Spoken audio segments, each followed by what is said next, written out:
আগামী নির্বাচনে proportional representation সংখ্যানুপাতিক জনপ্রতিনিধিত্ব বা পিআর পদ্ধতিতে ভোট গ্রহণ ইস্যু এখন আলোচনার তুঙ্গে। দেশের অন্যতম বৃহৎ রাজনৈতিক দল বিএনপি পিআর পদ্ধতির কঠোর বিরোধিতা করছে।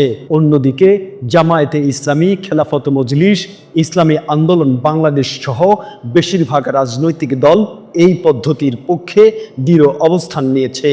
এর মধ্যে বাংলাদেশ জামায়াতে ইসলামী ও চরমোনাই পীরের দল, ইসলামী আন্দোলন সহ প্রথম সারির কয়েকটি দল পিআর পদ্ধতিতে নির্বাচনের দাবিতে আন্দোলনের মাঠে রয়েছে।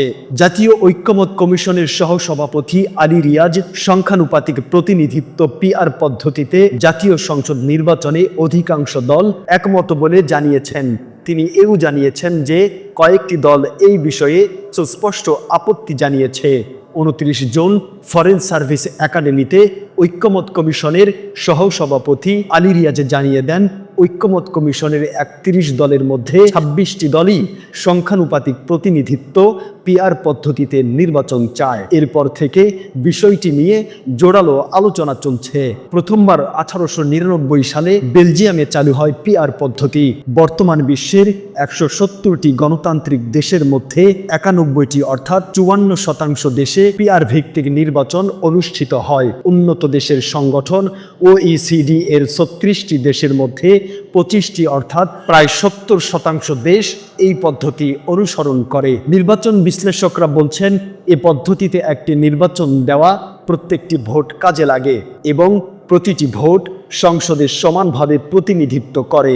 এছাড়া একটি নির্বাচনে প্রদত্ত ভোটের সংখ্যা ও হারের ভিত্তিতে সংসদে আসন বণ্টন হয়। নির্বাচন বিশ্লেষক অধ্যাপক তোফায়েল আহমেদ বলেন, কোনো দল নির্বাচনে যত শতাংশ ভোট পাবে সংসদে তারা সেই অনুপাতে আসন পাবে।